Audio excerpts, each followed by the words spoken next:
Hi, Rod Fleming in the Philippines here, and I hope you're all well. I'm going to give you some information now about autogynephilia. Remember that I do provide one-to-one counselling, but if you're interested in what I'm saying, please contribute. I'll put the contribution signs up, the places you can go to contribute, because we really need it. It's very helpful, and I think that it's an important thing to do.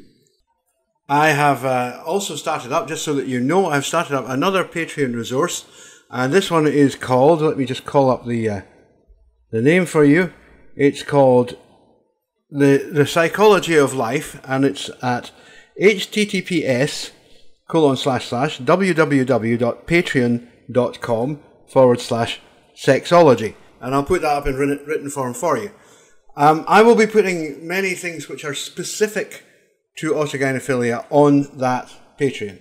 Anyway, in handling autogynephilia, and we've already discussed how the majority of autogynephilia comes about. Men do it to themselves, basically. How can you undo it? Well, one technique that does seem to work, and I've spoken to a lot of men now who have done this, and for whom it does work, is what I call compartmentalisation. Okay? And in compartmentalisation, what you do is you split your life up into separate, discrete parts. Okay? And one of these parts might have a particular nature, they might have a particular circle of friends, have a particular ambience about it, and the other might be different. And in one of them, you are able to move as a woman. Now, this presumes that you can actually get away with this, that you're actually passable enough to do it, or that the little society, the subculture that you're moving in, is prepared to accept you as a man in a dress, which is what you're going to be. Eddie Izzard, before he fell off the wagon, was very much a case of this. He was, for years, decades, he simply compartmentalised his life. He went, right, I've got this character, and she's there, and she does that kind of thing, and sometimes I'm her, but most of the time I'm Eddie, and I run my life in that way, and it's all fine. And I don't know what the final trigger was for him that caused him to collapse, but he actually made it work for many, many decades, and it was entirely successful, far more successful than his presentation as a woman now is, believe me. He's not alone. There's loads of people like that, and there always have been men who allow their autogynephilic artifact out on a leash under certain circumstances, but the bargain is made that when those circumstances are not present, it comes back and goes in its kennel, and it bloody well stays there. Now, you have to be very strong, and you have to really understand what you're doing.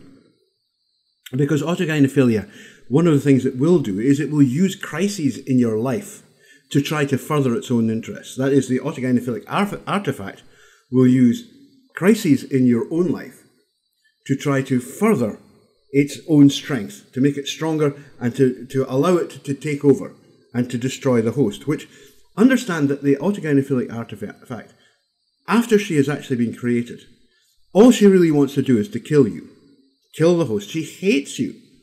I mean, the level, the intensity of hatred is horrific. Consider for a moment, you're talking about heterosexual men, right? In fact, as I've described before, hyper-heterosexual men, right, whose sexual interest is entirely in women and in femininity, who are still prepared to have their penises removed. What the hell can make you do that? No heterosexual man wants to lose his penis. It's the most horrific nightmare that most men can think about.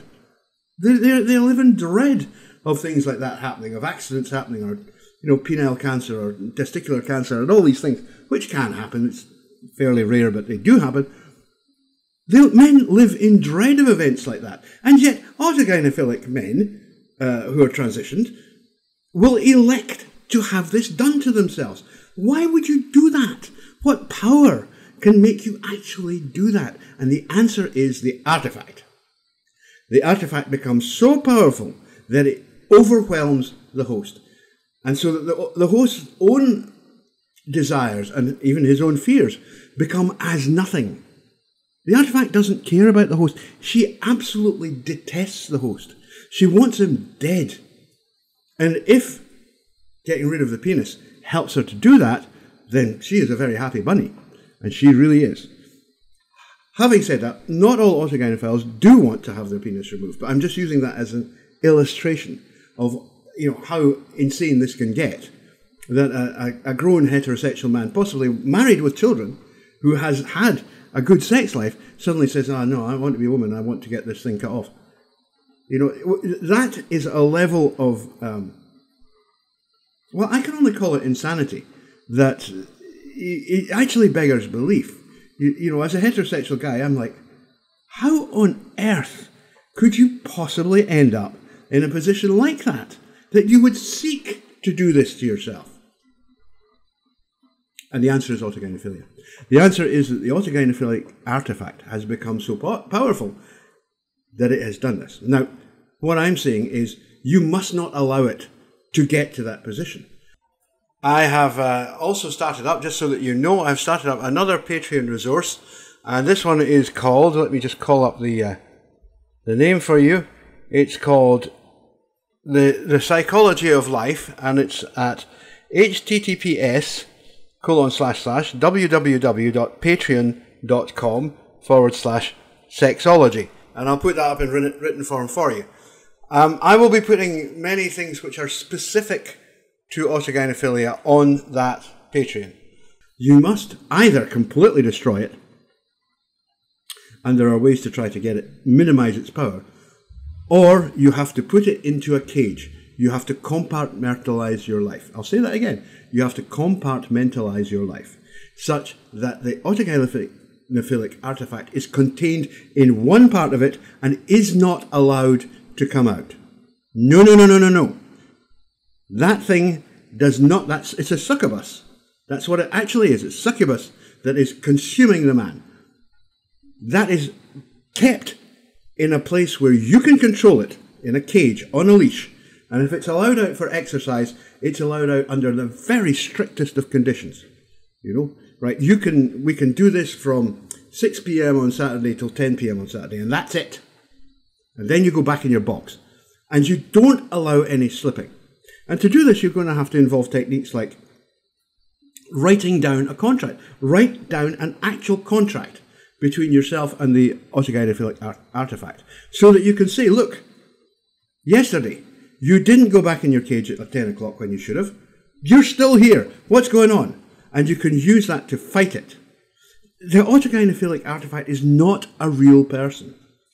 It's a pseudo-personality that you created.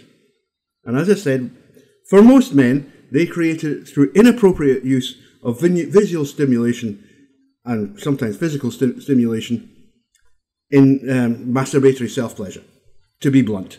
That's what they did. They went off completely on the wrong tracks, on a dangerous track, and now they've got a serious problem to deal with. And it is serious. It will ruin your life. You can't be a woman. If you're over 20... Okay, fine. I've said this before, I'll say it again. If you're 14 years old and you decide you have this, and you have access to treatment, then you could perhaps make it work. You could take the hormones, you could stave off mascularization, you could do all that sort of stuff. You'll never be as feminine as an HSTS, as a homosexual transsexual. But you could get away with it. I mean, I know some girls like that, and they are, they are both very nice girls, and they're very attractive women. But if this all starts after the time you're 25, forget it. You've got no hope. You will never be convincing as a woman. Oh, they'll say, come and do this, you can do facial feminization surgery, you can do this, you can do that, you can do the other, which all costs money and makes somebody else money. That's all they're doing. You've got to realize that that is what the medical profession does here. It makes money out of your suffering.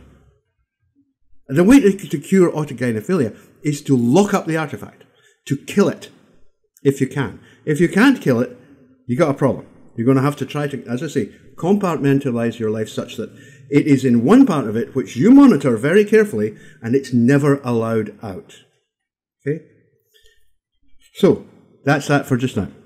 Thank you very much.